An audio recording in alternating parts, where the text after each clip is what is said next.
ladies and gentlemen, to NBR, or as we like to call it around here, Nothing But Rants, the show where I find topics that I'm oddly passionate about and I pontificate upon them. These are not hot takes, but rather takes that I'm hot about.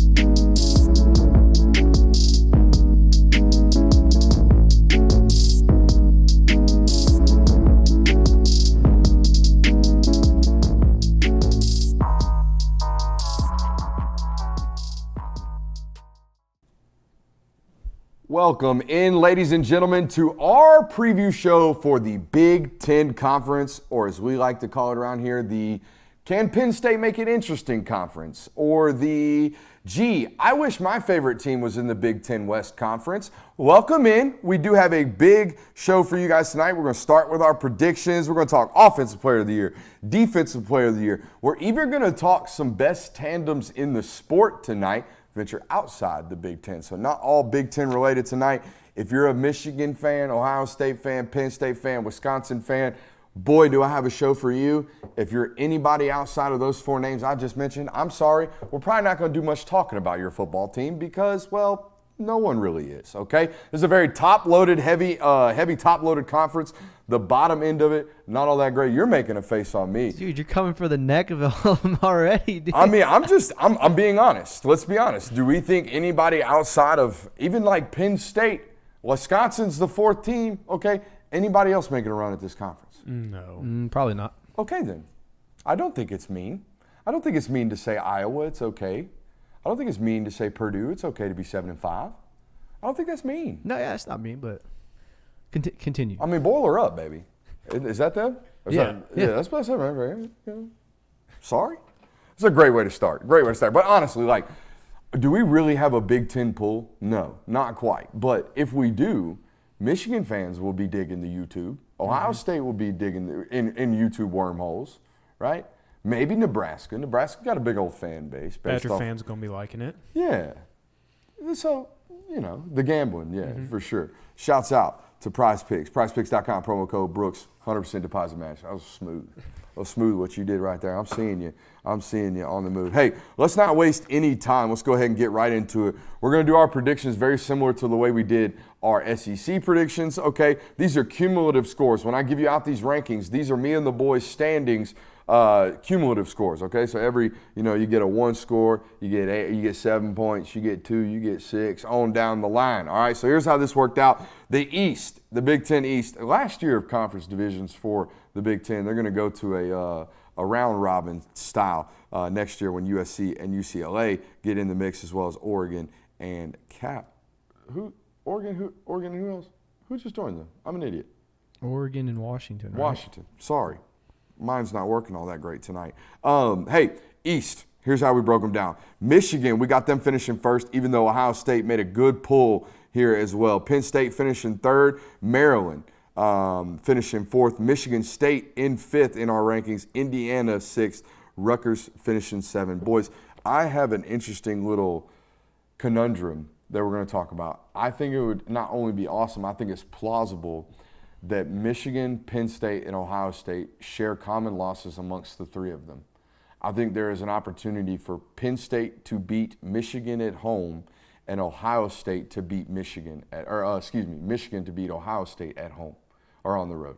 So that would basically make all three of those teams, assuming they went undefeated outside of that, 11-1. The Big Ten tiebreaker comes down to non-conference opponent record. Crazy. I have no idea why, but basically how well you scheduled out-of-conference opponents will save you or break you if it came down to a three-way tie in the Big Ten, which is, again, very, very plausible for these teams, Michigan, Ohio State, and Penn State, to all be 11-1 at the end of the year. That would be ideal for me. I think that would be epic. Yeah, when I was looking at the divisions and I was going through the Big Ten, I was like, poor Penn State, man. The fact that you have Michigan, Ohio State, and Penn State in the same division, but that'd be pretty crazy to see how the division come down to that. I'm digging it. For as much as people talk about how the SEC West is so much harder Good than God, the it's East, been like this in the Big Ten. The Big since Ten the divisions East were is created. a gauntlet. Oh my God. Yeah, since they went to this Eastern-Western type of division, I think it was when they added Maryland or when they added Nebraska. I think it was when they added Maryland and Nebraska.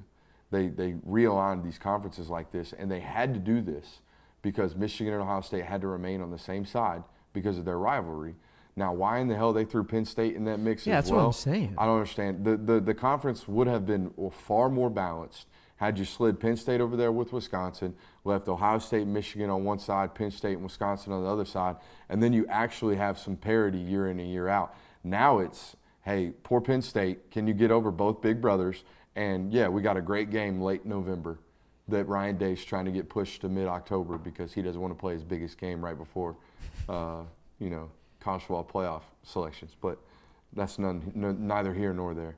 Yeah, I just don't think it's fun that every now and then you're getting like 8-4 Purdue going in the Big Ten championship game to go play Michigan or Ohio State. Like, that's not fun, and it's just, I don't know. It would have been way more interesting to have Penn State on the flip side, and you would know that you would have a great matchup there waiting for you at the end of the year. Not something we have to worry about come next year. I mean, if you're into Big Ten football, not something you have to worry about coming up next year. But that's how we see the East shaking out. I do think it is.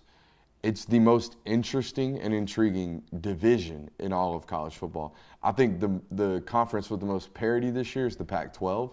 I think there are 4 or 5 teams that could reasonably win the Pac-12 if we sat here today and went through it. The Big Ten East is by far the most competitive. So wait, let me ask you a question. You had Michigan going first, right? Yes. Why do you have Michigan winning it this year? Because they play a style of football that Ohio State has not proven to be able to win just yet. I think the moment Ohio State shows me that they can out-physical somebody on a non-neutral field, that's going to be vital for me. And, yeah, I'm one of those people that if you're losing because of physicality, I don't pick you to win that battle until you win that fight. Until you show me that you can show up and punch somebody in the mouth and take one yourself, I don't bet on you to beat your rival, particularly your rival. You know what I mean? That's why. Part of my reason was because I actually saw something today where supposedly they polled all the coaches on Ohio State staff and asked who do you think the starting quarterback should be, and it was split right down the middle. Now, that could mean one or two things. It could mean that both are playing great and it's hard to make a decision, or it could just mean that neither one of them are really separating. It's kind of the same and a similar discussion of Alabama's current quarterback situation. Like, we don't have any answers yet. And that just kind of makes me a little bit cautious about Ohio State. But they typically always have great quarterback play anyways. It's so funny because they're obviously telling the national media that Kyle McCord's the guy. If you listen to anybody talking Ohio State football right now, very few of them are talking about the Brown kid from California. But, I mean, he's talented. They chose him. Remember, he was the replacement after Dylan Raiola decommitted. They got the kid from Southern Cal really quickly. Devin Brown is his name. And, yeah, I mean, McCord's been sitting there for years, though. McCord, I remember reading stories about C.J. Stroud having to beat out McCord. So, even as a true freshman. So, Kyle McCord's an immensely talented football player. I don't tend to worry about that quarterback position at Ohio State. First-year starters have immense numbers at Ohio State. Justin Fields, first-year starter, blew up, okay? Dwayne Haskins got in there year one, blew up. Okay, C.J. Stroud, year one, look at it. I think he threw 3,600 yards. Like, it's not a system that says quarterbacks struggle year one. Ryan Day has shit out quarterbacks that throw 3,700 yards. I don't really care who the guy is. I know that their wide receiver talent is ridiculous. So if that's the case, we're good there. Yeah, I mean, I can't really remember a time when I thought, Ohio State had less than stellar quarterback play this season. It feels like they've always had one of the top 10 quarterbacks in the league every year, no matter even before Ryan Day, back when Urban Meyer was there. You go back to Braxton Miller and even Cardell Jones in those last 2 games of the season. They've always had above average, if not great, quarterback play. Heck, they went 3 deep one season and we're still firing on all cylinders. You're my gambling guy right now. If I told you, put a line on it, Offensive Player of the Year, insert Ohio State quarterback, or take the field, what would you do? If you had to say, like, all right, this guy is going to have a better statistical year than insert Ohio State quarterback. What do you know for a fact? You don't. I don't think you do, right? Is there a single guarantee? Because the only other guarantee in my mind would be like a Blake Corum, but he's got to split carries with Donovan Edwards. Mm-hmm. So that dude's going to eat that up.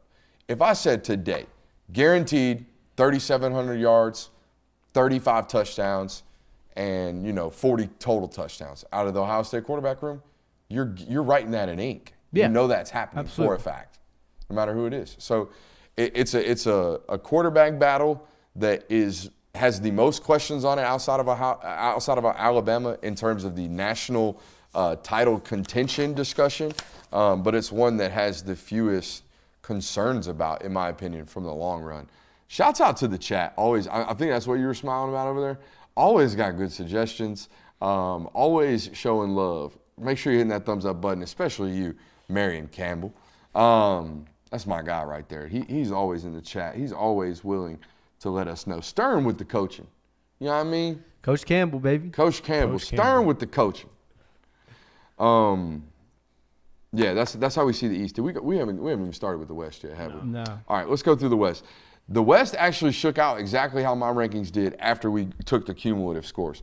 All three of us believe Wisconsin wins the Big Ten West. I think that is the biggest lock, if you will, in everyone's predictions. You search up and down the board, everyone thinks Wisconsin's winning the Big Ten West, which means they might not, all right, because the Big Ten be funky. Big Ten West be funky at least. We have Iowa coming in at number 2, even though I believe Kirby had Minnesota finishing second. Is that right? Yeah, dude, I believe in the Fleck Bucks. Yeah, out here rowing the boat. He bought me, dude. He got me. The cumulative score was Minnesota finishing 3rd. Purdue coming in at number 4. Nebraska, despite all that rule is back talk, Nebraska coming in at 10, but they were a porous defense and offense last year. I believe the only team in the country to be in the bottom 100 in both offense and defensive statistics. How about them apples? Really bad football team last year. Shout out Scott Frost. Illinois coming in at number 6, and then we all consensusly agree that Northwestern, bottom of their conference in the Big Ten this year, they're going to be an easy beat. Northwestern didn't win a game on American soil last year. I can't believe they beat Notre Dame. They didn't beat. It was Nebraska. Nebraska. That's what Nebraska Scott week, Frost out there. Nebraska week 1 in Ireland. I always forget that like other teams go out to Ireland other than Notre Dame. Yeah, and that was the definition of like a week 0 game. Like the only reason people were sticking around and watching that game is because it was the first weekend of college football and people just needed something. And it was a nut cutter, wasn't it? It was a good game, yeah. Yeah. It was close. It was just maybe not as exciting as No, I was very excited. Wasn't that one of those mini games where Taylor Martinez had people buying the smoke again? Yes. No, I'm not gonna lie, dude. I was bought in for a little. There was one play, I don't remember what it was. He scrambled for like 10 seconds and made a 40-yard pass. I was like, dude, Nebraska might be nice this year. I'm pretty sure there's a Martinez still in the quarterback room in Nebraska. Probably. Pretty sure. Taylor, one of them. Yeah. There's a Martinez in there somewhere. But no, we all think Wisconsin wins the Big Ten West. Wisconsin, 14 transfers in, 4 of which were from Cincinnati. All 4 starters. It gotta be tough if you're Cincinnati's new head coach, who I believe was the head coach at Louisville. Can't remember his name off the top of my head, but Satterfield. Got to be a really, really tough go of things when you see not most of your guys, but a good portion of your returning starters. Also a sign of, hey, this dude Luke Fickell, like people want to play for him. Guys that even had an opportunity to continue to play for him, because I'm sure he extended that offer to those 4 guys. These 4 guys can play for me. Come with me, and all 4 I would assume did accept that offer relatively quickly. Super excited to see what he can do this year at Wisconsin. All right, let's talk awards. All right, gentlemen, I know we rat-a-tat-tatted through that off rip. Those 4 teams we kind of hit on. Is there any of these teams outside of those Power 4 that we're talking about that might be sneaky to you? Sneaky in what way? Sneaky in like we look up in mid-October and they're like a 2-loss team. Like Illinois was sneaky last year. Yeah. You know what I mean? We're like, oh, damn, so-and-so might win the Big Ten West. Oh, dang, Maryland's pretty good. That's the thing about the Western Division, though, is it's almost so hard to predict because it's so kind of top-heavy, but then also at the same, like, a lot of them kind of feel like they're almost generally on the same level, and so typically you just have a team that just musters through the season. All of a sudden it's like, whoa, they're ranked inside the top 15 right now, but then you kind of come to find out in the Big Ten championship game, like, all right, maybe it was just had to do with the strength of the division. Yeah, I think Minnesota could be that team you're talking about where you look up in mid-October and it's like, wait a minute, they only have 2 losses and they're ranked in the top 25? That's really weird. And then they'll run into a Big Ten East team and get their brains splattered. So it's the funniest thing I found about it is we all consensusly agree that Wisconsin is the best team in the West, right? Yeah. And I would say they're probably the 4th or 5th best team in the entire conference. So that just shows how top heavy the Big Ten East is. Yeah, when I went through a power rating of them my power ratings are Michigan, Ohio State, Penn State, Wisconsin, and then just Iowa's defense. Yeah. That's it. And that's the thing, too. Like, Iowa's defense is going to keep them in the mix every single game. The offense may be some mid, but they're just a team that they can always Maybe. Yeah. But they can always, like, just power through some wins, man. They can keep it close, and they can maybe just do enough to they can scrape by with a dub. A lot of knots for that Iowa team last year. I don't think they're going to get as many. I think that's going to cost them a couple more games. I'm looking at this Iowa schedule. It's tough. You talking about some not? Yeah. It's really not. It's Utah State, Iowa State, Western Michigan, Penn State on the road, Michigan State, Purdue, Wisconsin on the road, Minnesota, Northwestern, Rutgers, Illinois, Nebraska. The two big road games there, Wisconsin and Penn State. That's tough. That should be a 7-5, 8-4 schedule.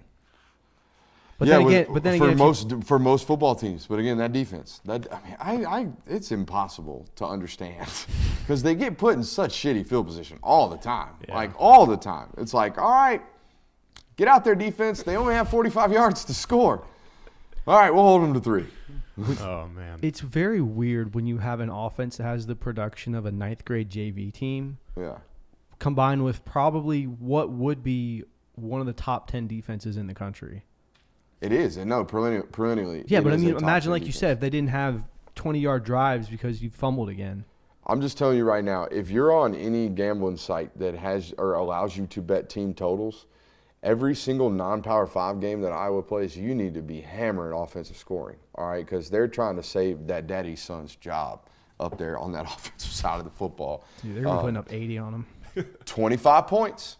25 points per game, or else Kirk Ferentz, little baby boy, is fired. So we'll see. Again, Utah State, you getting 60 put on your head top week 1. They're going to have us out here thinking Iowa quarterback, what's the old boy's name from, where did he come from? He got beat out. Oh, the kid from Michigan. Cade McNamara. Oh. Y'all going to have Cade McNamara out here looking like a Heisman Trophy winner after they play Utah State to start the season. So, yeah, that's how we see the Big Ten West shaking out. Pretty interesting year for the Big Ten to get very, very top-heavy. Let's talk Coach of the Year. And I'm going to make the argument for our guy, James Franklin. I don't know why he's suddenly our guy, but I'm going to do it right now. Just do it, man. Lose to Ohio State, beat Michigan at home, be 11-1, and have a great season. I want to make the case for these guys right now, okay, being Penn State. And I don't know if I prepared you guys for this, but I prepared myself for this right here. All right? Let's make the case, Penn State, to not only be great this year, okay, but to win the Big Ten. Okay, they have extremely talented quarterback play. They do not have experienced quarterback play. Okay, Drew Aller. We're going to go with Aller, aren't we? Drew Aller has 35, I think, career attempts. But boys and girls, they do not make them more physically talented than Drew Aller. All right, he is 6'5". He's 243 pounds. He can make every single throw on the football field. He is NFL talented. That's what he is. Okay, so for the first time, they don't have some college talented quarterback in a long time. Trace McSorley, college talented. Sean Clifford, college talented. Drew Aller, NFL talented. I know we get a lot of Josh Allen comparisons nowadays, but if there is a physically talented football player as big and as physically gifted as Josh Allen in the Big Ten this year, it's Drew Aller. Okay, he can absolutely swing the football. Dante Cephas, the most coveted wide receiver transfer in the portal this offseason, in my opinion, out of Kent State, can absolutely roll. He's a flat-out burner. If you've been paying attention to what Penn State does with football players like this in years past, they damn near win Biletnikoff Awards. All right, these guys that can get after it vertically, paired with a quarterback that can throw it vertically, love the addition of Dante Cephas. This offensive line is old as shit. They have 5 graduate seniors on the offensive line. The one redshirt sophomore, he made 5 starts last year before he broke his damn leg. Would have made all of them. All right, they have 72 collegiate starts on this offensive line. Amongst the 5 of them, they are old. The left tackle, Fashanu, for show a dude. I'm telling you that right now. He's going to be a first-round draft pick at the left tackle. And oh, by the way, they have arguably the best tandem at the running back position in the Big Ten. Nick Singleton and Katron Allen are elite running backs, particularly Nick Singleton. Loved his freshman season last year. Now let's flip over to the defensive side of the football. Guys, they have 15 upperclassmen on their two deep. 15. 15 of the 22 best defensive players on their roster have been there at least 3 years. They are old. They're going to start 10 upperclassmen on the defensive side of the football. They are the most experienced defensive side of the football team in the Big Ten by far. I don't think it's very, very close. Hell, they might be the deepest and most experienced defense in the country. Manny Diaz, their defensive coordinator, second year as the DC. By the way, Manny Diaz flamed out as a head football coach. But you know what he does? He coaches defense like a sumbitch. They averaged 17 points per game last year. They returned 75% of their starting production from a team a year ago. Penn State's going to be a good football team this year, a really good football team this year. And I think James Franklin is a hell of a football coach, one that's underrated, and I think for the first time going into this year, with all the stuff that's settled out at USC, with all the stuff that's settled at all the other major jobs, James Franklin might be at Penn State for a long time, and he's coaching with confidence at Penn State this year. I think they have an opportunity and a real chance for this to potentially be their year, if you will, in the Big Ten. Yeah, that roster is built to be successful, especially in the Big Ten. Great offensive line. You got the running back duo, and that defensive stat that you dropped. That's, of course, great to hear. Plus, you get the whiteout game against Michigan. So that's got to be the game that you circle. Win that one. You can take your loss against Ohio State. But, man, if you can get that win against Michigan, that'd be huge. That's my one issue with Penn State this year. Getting over big brothers? Not even that. You mentioned how, lose to Ohio State, go 11-1, beat Michigan at home. I think Maryland is a massive trap game, and Penn State has usually fallen into these kind of trap games. After you go to Ohio State, whether you win or lose that game, you beat the shit out of Indiana, fine. You have to travel to Maryland. Maryland had Michigan and Ohio State on the ropes last year. They're a good football team. I think that's a game where you talk about, everyone's going to have this Michigan game circled. Oh, it's the whiteout, the night game. Oh, it's going to be such a big deal. I think Maryland is a sneaky game where you can lose, and if you drop 2 games before the Michigan game, your season's lost. That's not to say they don't have the opportunity to do it. James Franklin's more than capable, and they have a more than capable roster of being a playoff team even. But I think Maryland is the trap game to watch out for. Maryland has a great opportunity this season to really spoil some seasons because they get Michigan right before they play Ohio State, and now they get Penn State right before they play Michigan. Man, they could really put some bumps in the road. I'm telling you, the Terps are going to be an interesting team to watch this year. I think the Terps are a tough out and a tough beat every single year, because they just get to ravage the DMV. What's left of that Baltimore, Douglas, or Washington, D.C. I don't know why I want to call it Douglas. Washington, D.C., that whole area up there. I'm looking at it right now. The first 3 names, Maryland. I mean, the whole roster is from Baltimore. And guess what? They got some football players up there. If you didn't watch St. Francis play last week over at Buford, they got dudes, man. They are talented from top to bottom. You're right. It's about quarterback play. They had a really talented receiver signed there a couple years ago. Rakeem Jarrett. That's a junior now? I believe so. A junior now, 3rd year, probably last year. Big stat year for him out there at Maryland as well. I like them to play spoiler, like you mentioned right there. That's the one reason I'm not fully in on Penn State, by the way. I'm in on Penn State because of what they did last year. Now, I know Michigan kind of handled them, but they had a lead going into the 4th quarter against Ohio State, on the road too. So this is an opportunity for them this year to kind of knock off some of those haunted, ghosts, if you will. But if my dream scenario happens, it's Michigan that gets in. They're going to have the tiebreak. Michigan's out-of-conference schedule is a little bit tougher in terms of the chances that those teams win more games. Michigan's probably going to have that 3-way tiebreak that we were talking about earlier in the year. All right, let's give out some awards. So you're telling me there's an award? The child mentioned a check. I love that movie. Oh, God, I love that movie, dude. Anyways, let's talk about some awards. Offensive Player of the Year. Who you got? I think this is easy. Yeah, it's got to be. It's Marvin Harrison, right? Yeah. This is kind of very similar to how we said, No Brock Bowers. Can't do Brock Bowers. Yeah, You that's can't- kind of. I put you some can't do backups Marvin in Harrison. there. I said Blake Corum Yeah. just because I think he's going to be one of the most consistent backs in the Big Ten, but it's a crapshoot. Honestly, think we all you- know Marvin Harrison's the real answer. I think you can say Blake Corum. I think you can say Donovan Edwards, and I think you can say one of the two Penn State running backs as well. If you wanted to put in another name. I think the running backs sharing carries this year is going to cut into both of those. What about Travion Henderson, running back at Ohio State? Going to get the bulk of the carries up there. Offensive quarterback play going to be up and down, presumably. Don't know who the starter is yet, but you do know you have a Heisman contending running back at the running back position, who we presume is healthy, by the way. Georgia didn't have to face him last year. Travion Henderson's a freaky ass back, dude. He gets after it. So I like him as an option. Obviously, MHJ is the guy. But if we're going to sit here and talk about guys eating production from a talented dude, Egbuka's going to get a lot of touches, going to get a lot of looks out there at Ohio State. But if we're going to sit here and be realistic, like if we're actually betting man and we're not worried about odds or cashing in on a big ticket, you're going to put your money, you're going to put your mortgage on Marvin Harrison Jr. And here's why I would do it.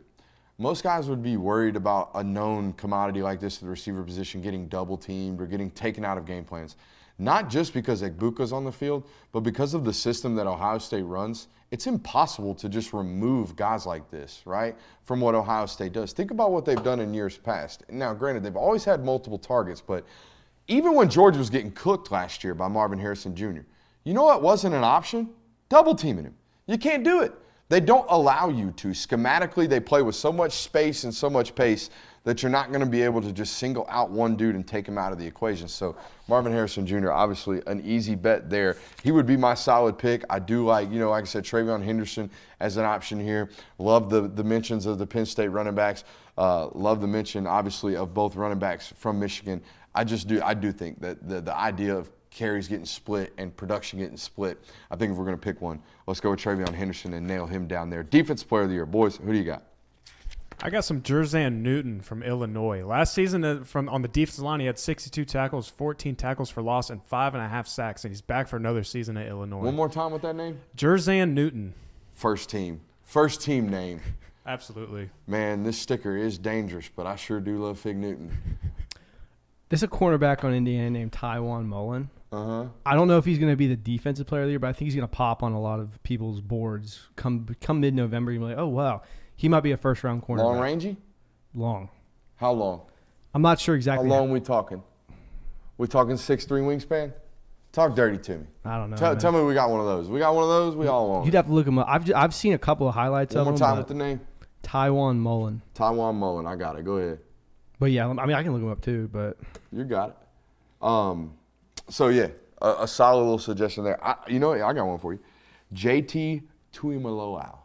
All right. Bro, we're just pulling hella names. I was about to say. Oh, yeah, no, we're on it. I don't even think I pronounced that correctly. JT Tuimoloau. One of these guys that was a 5-star recruit coming out of high school, okay? Him and Jack Sawyer been taking some time behind Zach Harrison over the last couple of years. Zach Harrison, 3rd-round draft pick this past year in the NFL draft. He's gone. Okay, JT Tuimoloau is going to be on the field and on the field often this fall for Ohio State. And I think he's going to actually get the sack production I believe he's worthy of producing. Okay, this is a guy in his first 2 years of college football has only produced 7 total sacks, 3.5 per year. Okay, hasn't had the statistical production, but hasn't been the main feature and hasn't been the main force on the defensive side of the football. They got some good, solid defensive tackles, or at least one that's going to take away some attention from JT. I like him or his chance to have, a double-digit sack year this year at Ohio State. Let's talk about Coach of the Year. I've already made my case. I think James Franklin is going to have a good run this year. Make a case. Who else? I mean, if Wisconsin and Luke Fickell do it, we think that they're going to do. I think that's pretty much a shoo-in to win Coach of the Year. I mean, you win your division the first year at Wisconsin, and you have a really successful year. I think he's my pick to be Coach of the Year. I think they're going to be really good. I think they've got the roster to do it, and I just think that they're the better team in that division. Only thing that scares me about Wisconsin, complete identity overhaul. Yeah. They're changing everything. They're changing defense. They're changing offense. Hell, how they go about wiping their butt inside the building, they're changing. So everything about that. I've already said on this channel, I think Luke Fickell could go daggum 8-4 in the Big Ten West with a D2 school. Like, I really do think he's that much better of a football coach than anything available in that conference outside of maybe what Matt Rule's done, all right, in his career as a football coach in general. But Luke Fickell is going to coach circles around that conference, I believe. So I'm with you there from a coach of the year standpoint. Who do you got? Tom Allen at Indiana. Oh, Lord. You're just hoping and praying, No, right? I'm joking. I think. I was about to say, didn't you put him on the hot seat a couple exactly. episodes I ago? can't believe you bought that. But no, I think if you want to say coach of the year, who does the most with the least, I think Matt Rule could be a good candidate for that. It's going to be whoever makes the Big Ten championship and playoff. So either Ryan Day or Jim Harbaugh. But I do think Matt Rule could really get that Nebraska team going in the right direction. So I'm going to say he'll be the candidate. He probably won't win because he'll probably go 7-5 at best. But I think he's going to be the most improved coach of the year. All right, so Nebraska was 4-8 last year. Yep. All right, so to win coach of the year, they got to win, what, 4 more games than that? Yeah, 8-4. You think so? You got to go 8-4. All right, at Minnesota, win or loss? Let's do it right now. Win. All right, they're beating at Colorado, right? Mm-hmm. So now they're 2-0. We're giving them that. Northern Illinois, La Tech, I'm giving them both of those. Yep. We think Nebraska's going to start 4-0. Yeah. And then they're going to get skull-fucked by Michigan. Yeah. Aggressively. All right? Is that not the definition of what's going to happen? No, for sure. Probably what's going to happen there. All right. All right, so we're going to call them 4-1. At Illinois, tough road game. 50-50. That's a tough road Tough game. road game. Let's call it 50-50. Let's call it an L. 4-3. All right, Northwestern, dub, 5-3. Purdue, another toss-up. Yeah. All right, at Michigan State, another toss-up. Yeah. All I think right, they can win that game, though. Maryland, another toss-up. Wisconsin, loss. Yeah. Loss. Okay, Iowa, loss. No, they'll be Iowa. All right, so you're giving them 6 wins off rip. You think? I don't know. I don't know if you can just go ahead and give them a dub against Iowa, man. I'm giving them 5 dubs off rip, and I'm saying that we have 3 toss-ups that could go either way. Yeah. So if they win 8 games, coach of the year, easy money. Facts. That's why I think, and I'm saying he could do it. Yeah. Like the obvious answer is going to be whoever goes to the playoff, whichever Big Ten team goes to the playoff this year. Yeah. That's your coach of the year. That's how it always goes. But Matt Rule could make a very good argument if he has a Nebraska team that went 4-8 last year and lost their head coach after week 3. After he turns that team and goes 8-4, you could have coach of the year argument. I don't know. People do love like a good comeback story, like the situation where you're talking about if Nebraska were to really kind of turn things around this season with Matt Rule. If he were to like really project themselves up a few spots and like make themselves really competitive, I could see him getting a significant amount of votes to be coach of the year. Same thing with like Luke Fickell. He's not going to be the guy that's knocking on the doors of the college football playoff, but if he does really successful in his first year, then I think that gets you votes for coach of the year. I think that's kind of what people like to look for outside of just like, oh, Jim Harbaugh in Michigan went 12-0. That's a no-brainer. Well, Harbaugh's also going to miss 3 games. Yeah, it also helps that they're big names too. Like Matt Rule, Luke Fickell, those are sexy names for the media. They've been big places. Matt Rule's an NFL guy. Luke Fickell, playoff playoff coach 2 years ago. So you could very well see them doing that. I think also, I forgot what I was going to say, but Not a boy. That's first time. too many hits to the head. Dude, I remember vividly saying that like dozens of times when I first started doing live content. It's like just get through and just fucking space. You had 2 points. Yeah. You get through the first It'll point. come space back to on me in second 5 point. minutes. Oh, and you're like, ah! It's better to just admit that like I forgot it than just sit there and like try and just regather like an your idiot. thoughts. Yeah, nah. I think you guys have been doing great. I'm going to be honest with you. I know we're in the middle of a show right now. I want y'all to hit thumbs up, like, subscribe, all that good stuff. But for debuting content and actually having to, like some of these days, audience members don't understand. You guys are responsible for deciding what we talk about. Because I'm busy doing press conferences or running around like a chicken with my head cut off or doing Murray's job for him and, doing other things, stuff like that. So I think you guys have, hey, you know what? Give them 3. I think you guys have done a great job. And I think it's something that we're going to have to continue to grow and continue to work with. Let's talk about defense. We already did Defensive Player of the Year. Yep. We already did, have we done power rankings? I did my power rankings. How are you guys seeing it shake out? Power rankings for divisions? Just in general, the best 5 teams in the Big Ten. I think they're easy, right? Yeah. Michigan, First Ohio four is State. easy, yeah. Michigan, Ohio State, Penn State, Wisconsin. Who's the 5th best team? I think I might give the nod to Maryland. I like Maryland. I Okay. really like Maryland. I don't think that. Y'all are big Talia fans, huh? Yeah, I mean he's a senior this year. Most senior. And he turned down millions. Yeah, that's what I'm saying. Millions. He turned down the bag for the love of the Millions. Terps. M's, fam. M's. Who do you think offered him M's, by the way? Gosh, I don't know. Saban likes those By type the of way, low boys. if Talia is worth 1.5, what's Drake May worth? At Maybe least 1.6. 6 times more of that. I don't Yeah. know. At least Look, 1.6. If I'm speaking to Drake May, look, I know your family all played at North Carolina, but your ass needed to get out of there because you're a sitting duck this year, and Josh Downs ain't there to save you. All right, I went and studied y'all, and I'm here to tell you, Drake, you're immensely talented. You're a sitting duck this year. All right, UNC has given up 45 sacks on average per year for 4 straight years under Mac Brown. I'm sorry, son. You should have taken that bag and got the hell up out of there. Loyalty ain't shit, but your back is worth more than that. On to the Big Ten discussions. I just remember what I was going to say. Well, yeah, let's hear it.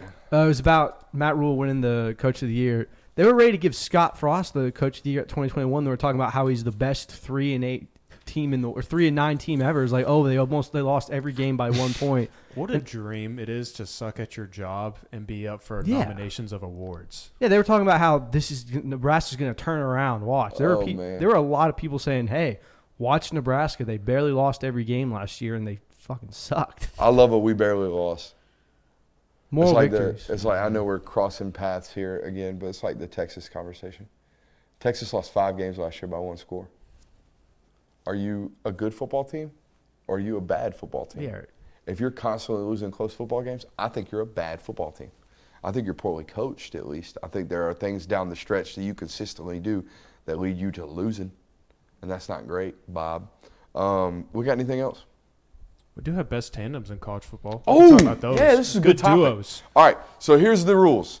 2 guys, 1 position group, same team, go. Oh, it's got to be one position group. Yeah, best tandem. So you can't do like quarterback, wide receiver? I don't believe so. That's a pair. Well, then that's going to eliminate a lot of money. I just crossed off my first one. I had KJ All right, Jefferson. let's do tandems then. Let's do pairs like y'all talking about. All right. So the first one I had was Squirrel White and Brew McCoy. They both combined for 1,000 yards receiving last year, and that's with the Biletnikoff winner Jalen Hyatt on the offense.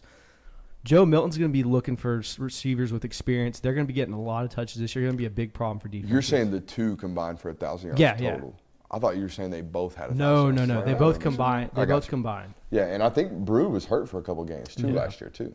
So I like that. I think they're probably one of the best receiving tandems not named Marvin Harrison. They're a good pair for one another too, because Brew's much more of a big physical receiver, and he can kind of run them dig routes, them square ends, that outside to in work route that Tennessee works.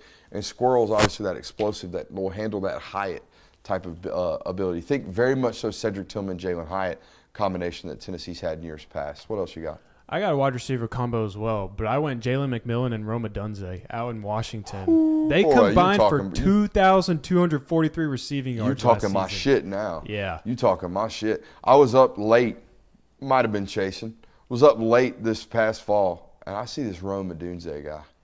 And boys, 6'3", 215, smooth as shit. Going to be a first-round draft pick. Pac-12 dream right there. Pac-12 dream. I mean, absolutely. I mean, just absolutely eating it up.